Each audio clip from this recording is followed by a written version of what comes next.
اللہ تعالیٰ قرآن مجید میں ایک مقام پہ ارشاد فرماتا ہے وما اصابکم من مصیبہ فبما کسبت ایدیکم ویعفو عن کثیر، جو تمہارے اوپر کوئی مصیبت آتی ہے وہ تمہارے ہاتھوں کی کمائی ہے، تمہاری اپنی کرتوتوں کا نتیجہ ہے، اور اللہ تعالیٰ بہت ساری چیزوں سے درگزر فرماتا ہے۔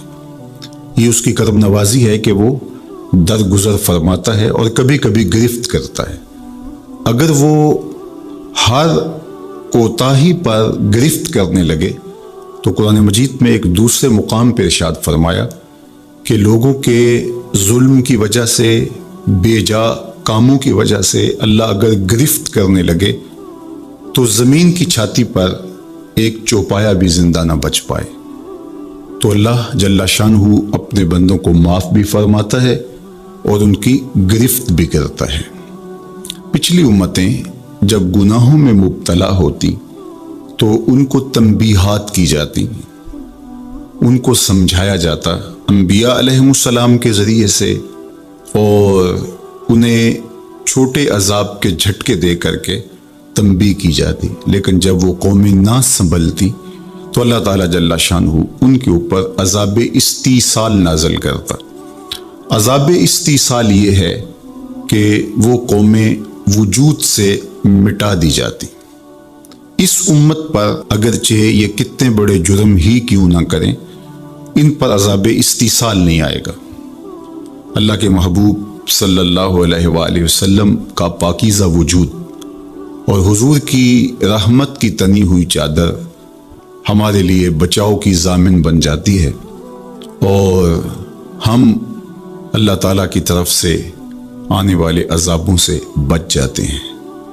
کفار مکہ نے باقاعدہ مطالبہ کیا، اے اللہ اگر تیرا یہ رسول سچا ہے فامطر علینا حجارۃ من السماء، تو آسمان سے ہمارے اوپر پتھر نازل کر۔ تو حضور صلی اللہ علیہ وآلہ وسلم کے رب نے کیا جواب دیا؟ وما کان اللہ لیعذبہم وانت فیہم، محبوب اللہ کی یہ شان نہیں ہے کہ تو ان کے اندر رہتا ہو اور میں ان پر عذاب نازل کروں۔ حالانکہ پچھلی امتوں پر عذاب نازل ہوا اور یہ امت خود عذاب مانگ رہی ہے۔ کفار نے عذاب طلب کیا لیکن کہا کہ محبوب تیری وجہ سے میں ان پر عذاب نازل نہیں کروں گا، اگر ان کی رحمت نہ ہو درمیان میں ابھی آگ لگ جائے دونوں جہاں میں۔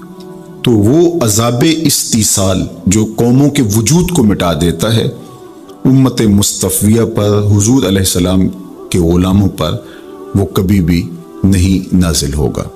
لیکن آزمائشیں، ابتلائیں اور سزائیں ان کو وقفے وقفے سے دی جاتی ہیں تاکہ یہ سنبھل جائیں اور اپنے اعمال کو درست کریں اور اپنا محاسبہ کریں۔ اگر وہ اس کے باوجود بھی نہ سمجھیں تو اللہ تعالیٰ جل شانہ کی سخت ناراضگی کا موجب ہے۔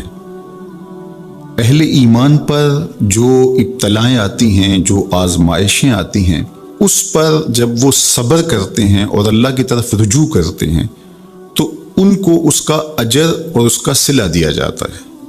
حضور نبی رحمت صلی اللہ علیہ وآلہ وسلم نے ارشاد فرمایا کہ مومن کے پاؤں میں کانٹا بھی چبھتا ہے تو وہ بھی اس کے گناہوں کا کفارہ بنتا ہے، وہ بھی اس کے لیے بہتری کا ضامن بن جاتا ہے۔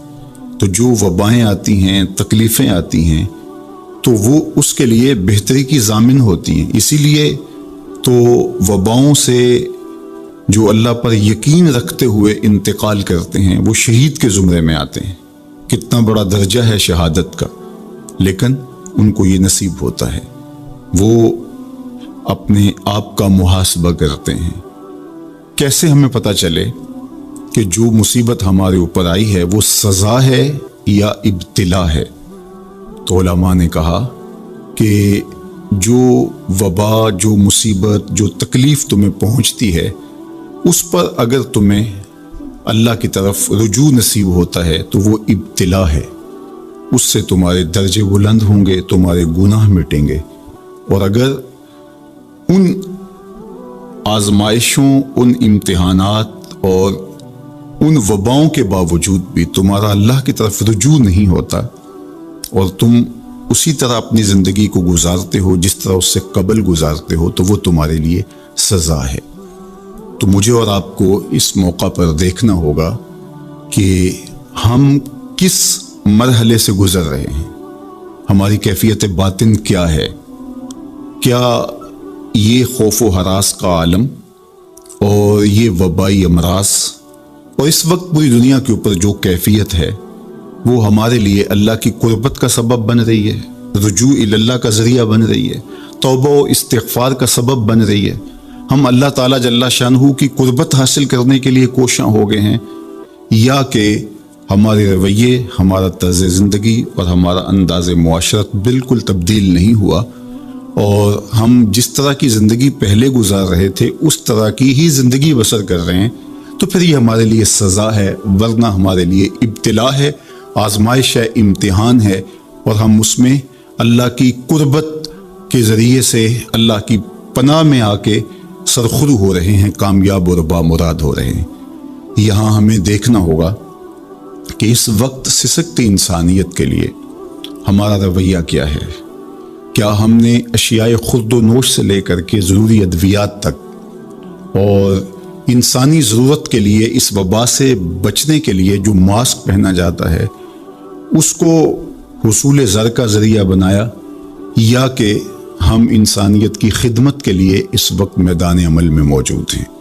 تو ہم اپنے عمل سے، اپنے رویے سے اپنے آپ کو جج کر سکتے ہیں، اپنے آپ کو دیکھ سکتے ہیں۔ اقبال نے کہا تھا اپنے دل سے پوچھ، ملا سے نہ پوچھ۔ تو ہمیں اپنے اندر سے فتویٰ ملتا ہے ہم کس جگہ پہ کھڑے ہیں، تو ہمیں اس حوالے سے اپنے آپ کو دیکھنا چاہیے۔ اللہ تعالیٰ جل شانہ نے ہمیں اس ابتلا میں، اس آزمائش میں مبتلا کیا ہے، تو اس میں اس کی حکمت بالغہ کیا ہے ہم نہیں جانتے، لیکن ہم اس کی طرف ہی رجوع کر کے، اس کے حضور عجز کر کے، اپنے گناہوں کی معافی مانگتے ہوئے کثرت استغفار کے ذریعے سے اس میں کامیاب اور سرخرو ہونے کی کوشش کریں۔ اللہ جل شانہ کے محبوب علیہ السلام نے ہمیں مشکلات سے صبر کے دامن کو تھام کر گزرنے کی تلقین کی ہے، اور صبر اجر کا ضامن بنتا ہے، اور اگر بے صبری کے ذریعے سے اور واویلے کے ذریعے سے ہم وقت گزارتے ہیں تو تکلیف تو اس سے کم نہیں ہوتی، لیکن اجر برباد کر بیٹھتے ہیں۔ ہمیں ایسی مشکل گھڑیوں میں صدقہ و خیرات کے ذریعے سے اللہ کی قربت اختیار کرنے کا حکم دیا گیا۔ فرمایا گیا داؤ مرداکم بالصدقہ، اپنے مریضوں کا علاج صدقے سے کرو، تمہارے امراض کا علاج صدقے میں چھپا ہوا ہے۔ جب تم صدقہ کرتے ہو تو مشکلیں ٹلتی ہیں، تکلیفیں دور ہوتی ہیں، اور پھر تضرع کے ساتھ، زاری کے ساتھ، دعاؤں کے ساتھ، التجاؤں کے ساتھ اللہ کے حضور پیش ہو جاؤ۔ تم امتحان گاہ میں کھڑے ہو، وَاسْتَقْبِلُوا امواج البلا بالدعاء والتضرع، فرمایا کہ بلاؤں اور آزمائشوں کی موجیں جب تمہاری طرف بڑھ رہی ہوں تو تم تضرع اور زاری کے ساتھ اللہ کی مدد اور اللہ کی پناہ لے لو، اور جب تم اس کی پناہ میں آ جاؤ گے تو پھر تکلیفیں تمہارا کچھ نہیں بگاڑ سکتی، تمہارے درجے بلند ہوں گے اور تمہاری خطاؤں سے اللہ درگزر فرمائے گا، اور تمہارے لیے راحتوں کے، کرم نوازیوں کے در کشادہ ہوں گے۔ اللہ جل شانہ کی بارگاہ میں ہم دعا بھی کریں، کثرت کے ساتھ استغفار بھی طلب کریں، چونکہ استغفار ہمارے لیے تریاق کا درجہ رکھتا ہے، بالخصوص جب ہم ان حالات میں ہیں۔ حضرت سیدنا عمر رضی اللہ تعالی عنہ فرماتے ہیں لو نزلت صاعقۃ من السماء ما اصابت مستغفرا، آسمان سے کڑکتی ہوئی بجلیاں بھی نازل ہوں تو جو استغفار کر رہا ہوگا وہ ان سے محفوظ رہے گا۔ تو استغفار کرنے والا اللہ جل شانہ کی پناہ میں آ جاتا ہے، اس کی حفاظت کے حصار میں آ جاتا ہے۔ حضرت امام شافعی علیہ رحمہ فرماتے ہیں کہ میری زندگی کا نچوڑ، میں نے جو دین پڑھا ہے، دین سمجھا ہے، تو اس کا خلاصہ یہ ہے کہ ما رأیت انفع للوباء من التسبیح، وباؤں اور ابتلاؤں کے اندر تسبیح سے بہتر میں نے کوئی وظیفہ نہیں پایا ہے۔ تو جب آپ اللہ کی تسبیح بولتے ہیں، اس کی پاکی بولتے ہیں، تو آپ اللہ کی رحمتوں کے حصار میں آ جاتے ہیں، اس کی پناہ میں آ جاتے ہیں۔ تو اللہ تعالیٰ جل شانہ آپ سے مصیبتوں کو اٹھا لیتا ہے، تکلیفوں کو اٹھا لیتا ہے۔ تو استغفار طلب کیجئے، اللہ کی تسبیح بولیے اور قرآن مجید کی کثرت کے ساتھ تلاوت کیجئے۔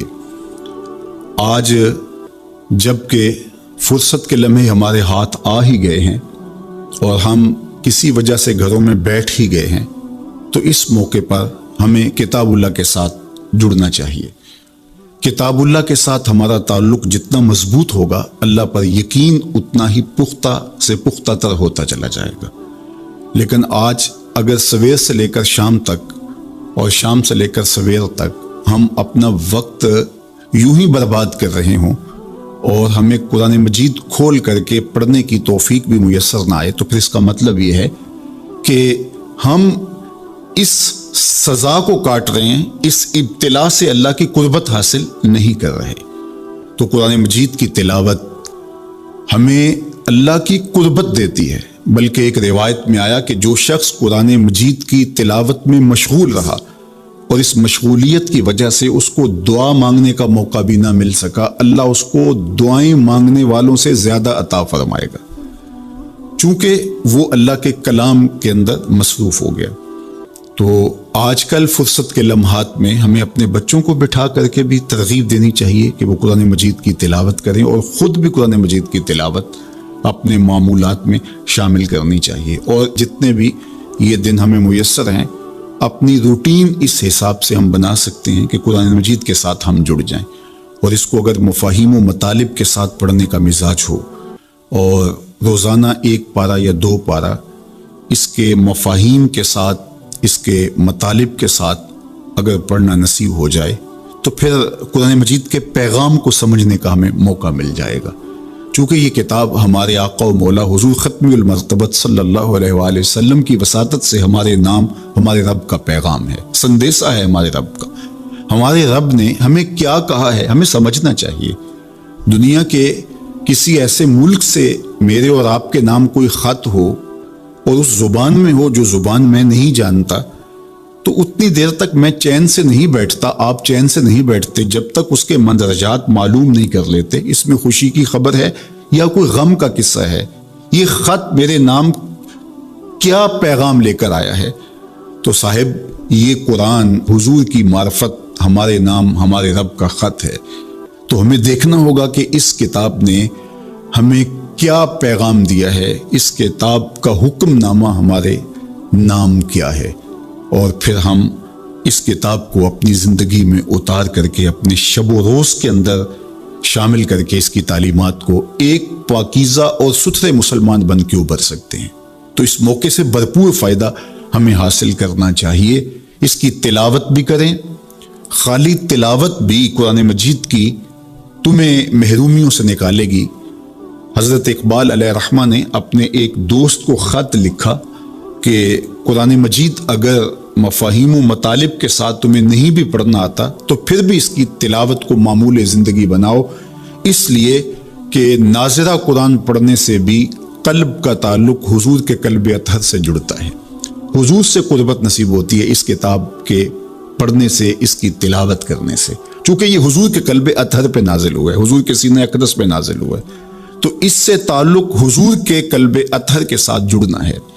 اور ہمیں فرمایا گیا کہ راتوں کی تنہائیوں میں اٹھ اٹھ کے قرآن پڑھا کرو اور قرآن پڑھتے ہوئے رویا کرو، اور یہ بھی فرمایا گیا فَإِن لَمْ تَبْكُوا فَتَبَاكُوا، اور اگر رونا نہ آئے تو رونے کی کوشش کیا کرو، تکلف کے ساتھ اپنے اوپر وہ کیفیت طاری کرو کہ تمہاری آنکھیں آنسوؤں کا خراج دیں اس قرآن کو پڑھتے ہوئے۔ کیا یہ تصور تھوڑا ہے کہ جب تم قرآن پڑھ رہے ہو تو اس خیال میں ہو کہ میں اپنے رب کا کلام پڑھ رہا ہوں؟ فرمایا تمہارا رب سے ہم کلام ہونے کو جی چاہے تو قرآن کھول کے بیٹھ جاؤ، یہ رب سے ہم کلام ہونا ہے۔ حضرت داتا گنج بخش علی حجویری علیہ الرحمہ سے ایک مرید نے کہا حضرت اگر رونے کی کوشش کریں تو پھر بھی رونا نہ آئے تو فرمایا پھر اپنے مقدر پہ رویا کرو، تم اتنے سنگ دل ہو گئے ہو کہ تم رونا بھی چاہتے ہو لیکن تمہاری آنکھیں آنسوں کا خراج نہیں دیتی۔ تو اس کتاب کے ساتھ جڑ کے، اس کتاب کے ساتھ وابستہ ہو کے، اس کے ساتھ تعلق خاطر قائم کر کے اپنی زندگی کو سنوارا جا سکتا ہے۔ یہ کتاب زندگی ہے، یہ نسخہ حیات ہے، نسخہ کیمیا ہے۔ فاش می گوئم آنکھ در دل مزمرست، این کتابیں نیز چیزیں دیگرست۔ اقبال نے کہا اگر میں کھل کے بتا دوں جو میرے سینے میں پوشیدہ ہے، یہ کتاب نہیں، یہ کوئی اور ہی چیز ہے۔ یہ زندگی بخش ہے، یہ حیات آفری ہے، اس کا ایک ایک لفظ نور دیتا ہے، اس کا ایک ایک حرف اجالے بانٹتا ہے۔ بلکہ وہ لوگ جو اس کتاب سے زندگی حاصل نہیں کرتے اور اس کتاب کے ہوتے ہوئے بھی محرومیوں کا شکار ہے، تو بڑی خوبصورتی کے ساتھ اقبال نے تنقید کی اور سوئے ہوئے ضمیر جگانے کی کوشش کی۔ ببند صوفی و ملا اسیری حیات از حکمت قرآن گیری، با آیاتش ترا کار جزی نیست کہ از یاسین او آساں بمیری۔ اقبال کہتے ہیں تو جاہل صوفی اور کاہل ملا کے ایسے پھندے میں پھنسا کہ تو نے قرآن سے زندگی تلاش نہیں کی۔ قرآن کی آیتوں سے تجھے صرف اتنا سروکار ہے، جب تیرے بوڑھے کی روح اٹک گئی تو سورہ یاسین لے کے بیٹھ گیا کہ میں اس کی تلاوت کروں اور اس کی روح آسانی سے نکل جائے۔ اقبال کہتے ہیں اس میں کوئی شک نہیں ہے، مرنے والے کو اس کا فائدہ ہوتا ہے، لیکن مجھے افسوس اس بات کا ہے کہ اس قرآن سے بھی تو نے مرنا ہی سیکھا، کاش اس قرآن سے جینا سیکھ لیا ہوتا۔ یہ تجھے زندگی کے کرینے سکھاتا، تجھے اسلوب حیات بتاتا، تجھے جینے کا طریقہ بتاتا، تجھے محمد عربی کی دہلیز پہ لے جاتا، تمہیں خدا کی قربت دیتا، خشیت الہی کے اجالے دیتا۔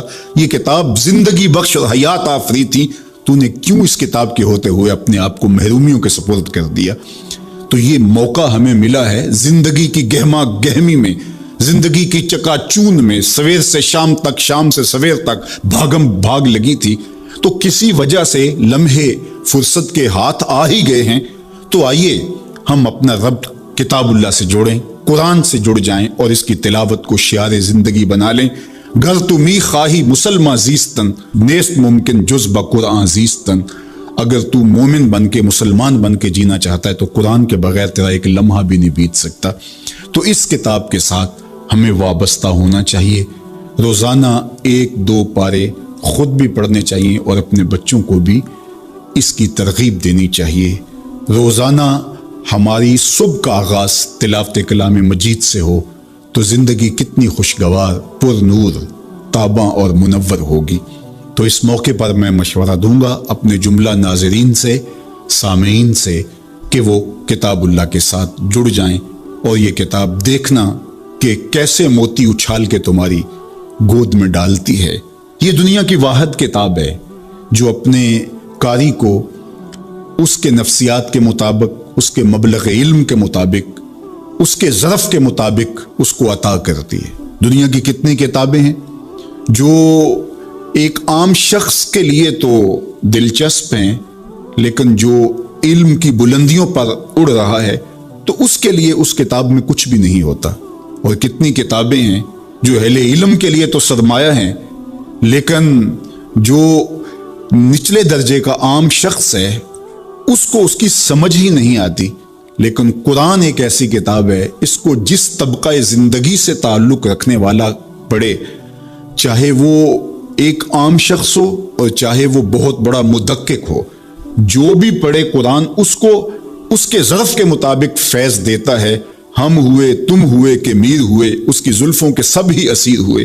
یہ اس کتاب کا اعجاز ہے، اس کتاب کا کمال ہے، اور یہ اپنے پڑھنے والوں کے لیے آسان ہے، رشد و ہدایت کی ضامن ہے اور اللہ کی قربت کا ذریعہ ہے، ہمیں زندگی گزارنے کا اسلوب دیتی ہے اور حیات آفرین کتاب ہے۔ تو اس کے ساتھ ہمیں جڑنا چاہیے اور اس موقع سے ہمیں بھرپور فائدہ حاصل کرنا چاہیے۔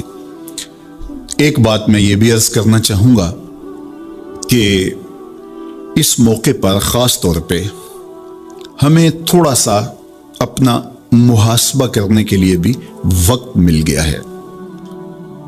بھاگ دوڑ کے اندر سویر سے شام تک ہمیں اپنے آپ پر غور کرنے کا موقع نہیں ملا اور مقصد حیات کو سمجھنے کی فرصت نہیں ملی۔ ہم کیوں آئے تھے دنیا پر؟ مقصد زندگی کیا تھا؟ کیا رزق کمانا ہی مقصود حیات تھا؟ چلو حلال ہی صحیح، یہ تو کام چیونٹی بھی کرتی ہے، صبح اپنی بیل سے نکلتی ہے، کسی کو ضرر نہیں دیتی، تکلیف نہیں پہنچاتی، حلال رزق جمع کرتی ہے، اور شام تک وہ اس کام میں لگی رہتی ہے۔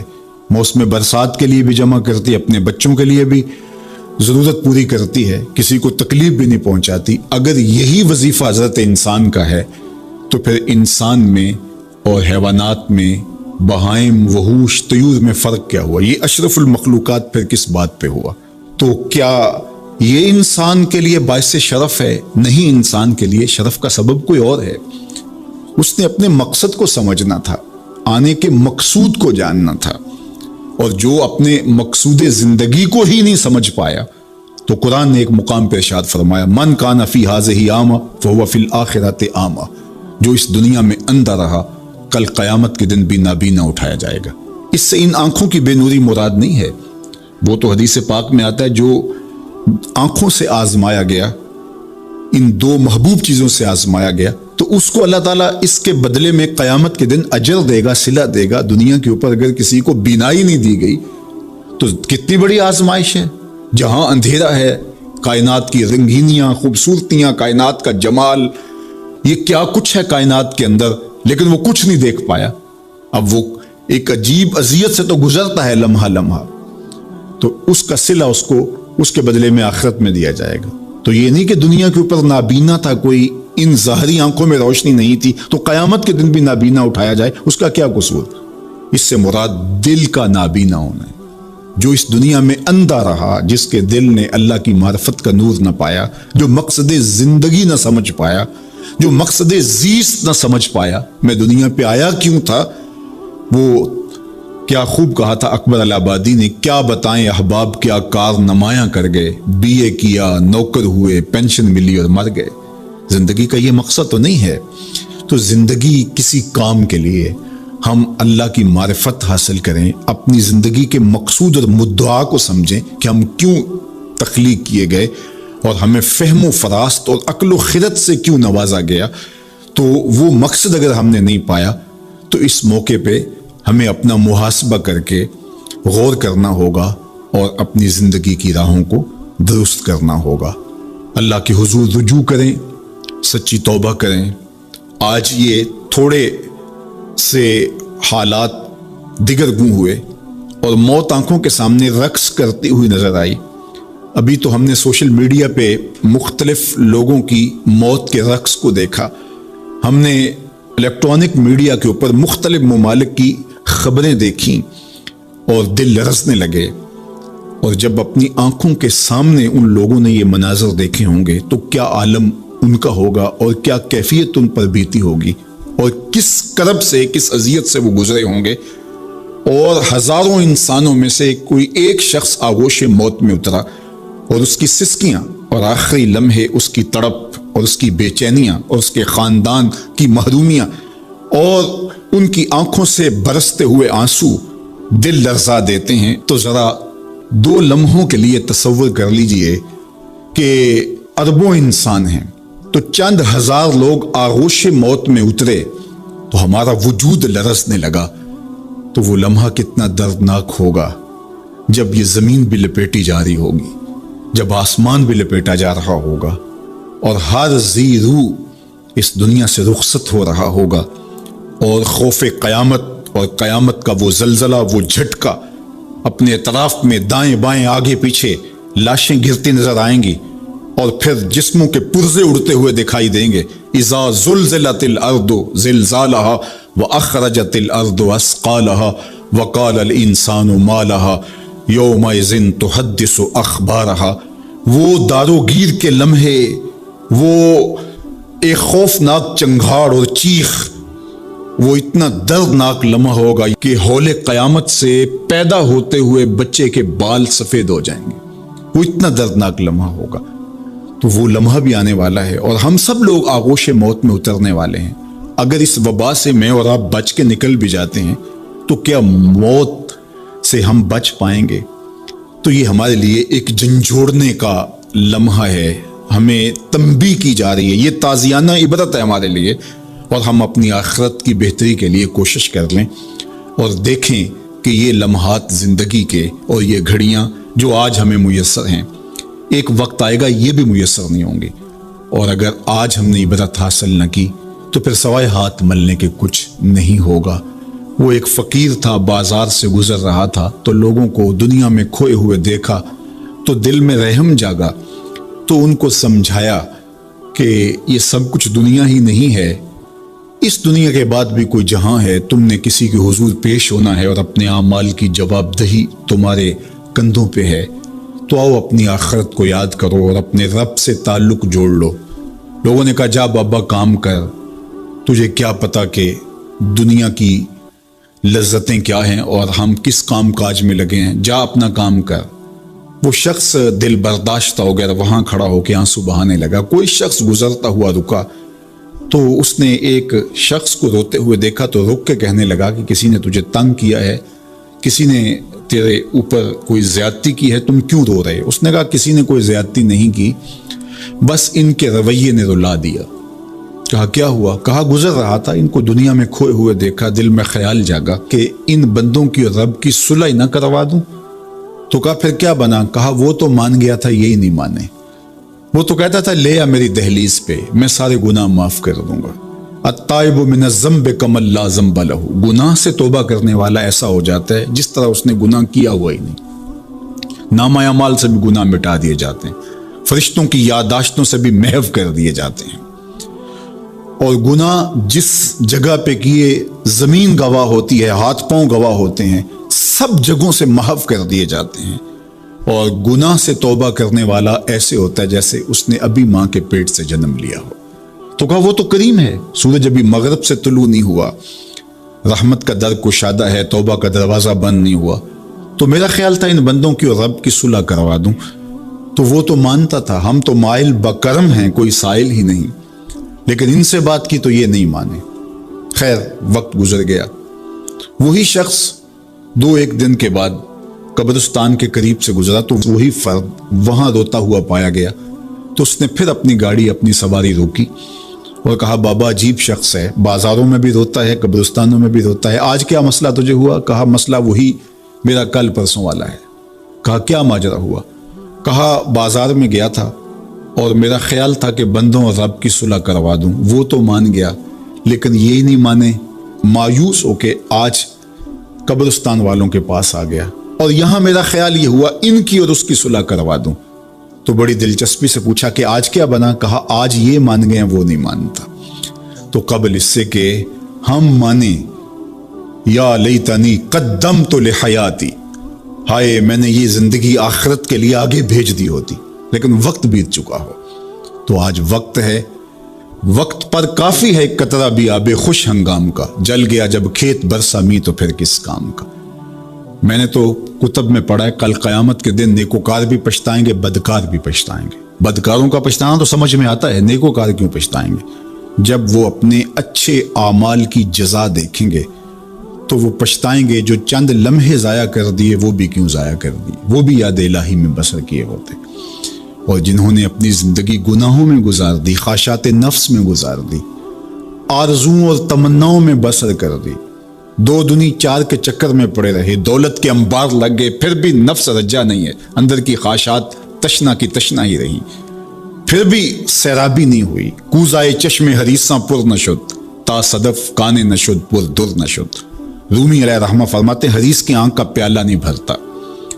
کہا کہ جب تک صدف کانے نہیں ہوتا اس میں موتی نہیں آتے، اور سادی شیرازی بولتے ہیں کہ پیٹ بھر جاتا ہے آنکھ نہیں بھرتی۔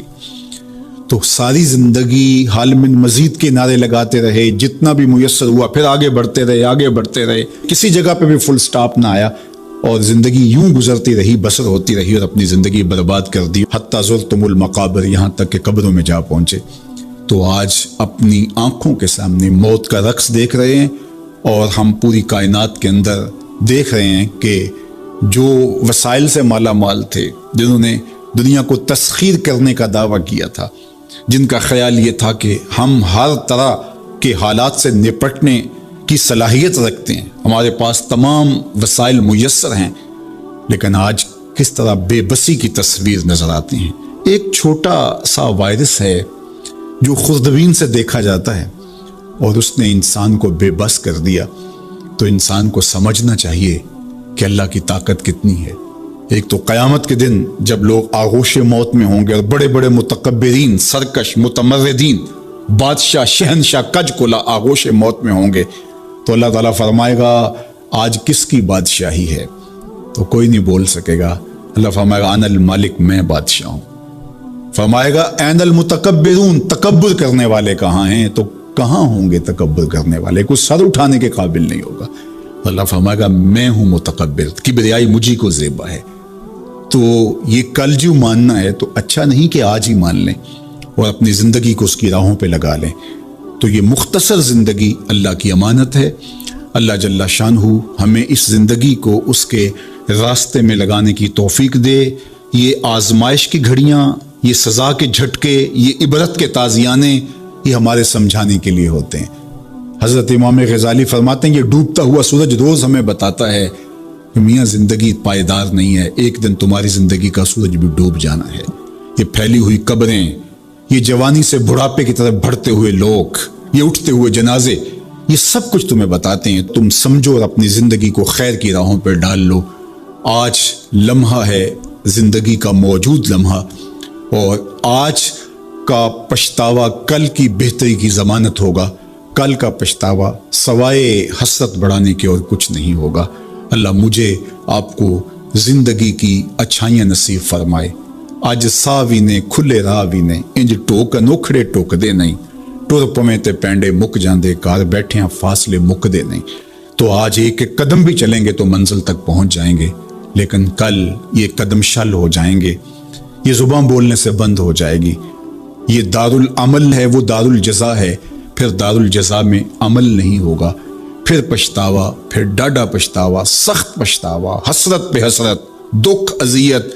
ہائے کوئی چیخ چیخ کے کہتا تھا میں اس کی بات مان لیتا، میرے گھر میں قرآن پڑھا تھا میں کھول کے دیکھ لیتا، میں مصلحین کی بات سن لیتا، میں اٹھتے ہوئے جنازوں سے کچھ سمجھ لیتا، میں قبرستانوں میں جاتا، ٹوٹی شکستہ قبریں مجھے کوئی کہانی سنا رہی تھی، جن کا طوطی بولتا تھا، پھر ان کی قبروں پہ خاک بھی اڑتی میں نے دیکھی، لیکن میں نے کسی سے عبرت حاصل نہ کی۔ میں نے سمجھا کہ یہ جوانی ہمیشہ رہے گی، یہ زندگی ہمیشہ رہے گی، لیکن سارا خواب تھا ٹوٹ کے بکھر گیا۔ تو آج پچھتاوا ہے، تو کل جو پچھتانا ہے تو آج ہی پچھتا لیں اور اپنی زندگی کو اللہ اور اس کے رسول کی راہوں پہ لے آئیں۔ اللہ مجھے آپ کو اپنی راہوں کا مسافر رکھے اور زندگی کو حضور علیہ الصلوۃ والسلام کی اطاعت کے، فرما برداری کے دائرے میں لے آئیں۔ وآخر دعوانا ان الحمد للہ رب العالمین، الحمد للہ رب العالمین، والصلاة والسلام علی اشرف الانبیاء والمرسلین۔ اللہ اٹھے ہوئے ہاتھ، پھیلی ہوئی جھولیاں اپنی رحمتوں سے بھر دے، بخت کی بہاریں نصیب فرما دے، مقدر کی خزائیں رخصت کر دے۔ جئیں تو تیرے لیے، مریں تو تیرے دین کے لیے، زندگی کی آخری ہچکی تک تیرے رسول کے وفادار رہیں۔ ہر علت، ہر قلت، ہر ذلت سے رہائی عطا کر دے، اپنے محبوب کے در کی گدائی عطا کر دے۔ نفس و شیطان کے مکر و فریب سے، دجل و تلبیسات سے ہماری حفاظت فرما۔ اے اللہ ان وباؤں سے نجات عطا کر دے۔ اے اللہ تیری مخلوق تڑپ رہی ہے، سسک رہی ہے، میرے مالک اپنی مخلوق پہ رحم فرما اور اپنا خاص کرم فضل ان پہ نازل کر دے۔ اے اللہ اس وبائی مرض سے نجات عطا کر دے، اپنا خاص کرم فضل اللہ امت مسلمہ کا مقسوم کر دے۔ اللہ میرے وطن کی خیر فرما، میرے ملک کو امن کے اجالے عطا کر دے۔ اللہ میرے ملک کی معیشت کو جمال عطا کر دے، خیر، خیریت، برکت، رحمت اور راحت ہمارا مقدور کر دے۔ اٹھے ہوئے ہاتھ خالی نہ موڑنا، پھیلی ہوئی جھولیاں اپنی رحمتوں سے بھر دے۔ ساری زندگی اپنی چوکھٹ کا فقیر رکھنا، اپنی دہلیز کا نوکر رکھنا، کبھی کسی کا محتاج نہ کرنا، ہمیشہ اپنی چوکھٹ کا فقیر رکھنا۔ اللہ ہم تیرے عاجز، ناتواں، کمزور بندے تیری دہلیز پہ ہاتھ پھیلائے، جھولیاں پھیلائے تیری رحمت کی بھیک مانگ رہے ہیں۔ میرے مالک اپنے کرم سے ہماری جھولیاں اپنی رحمتوں سے بھر دے۔ اس وبائی مرض سے اہل وطن کو، پورے عالم کو نجات عطا کر دے۔ اے اللہ اس مرض کو دور کر دے، اس کو ہواؤں میں اڑا دے، دنیا کے افق سے اس کو غائب کر دے۔ اللہ جو موجود ہے اس کے لیے اپنے کرم سے دوائیں نصیب فرما۔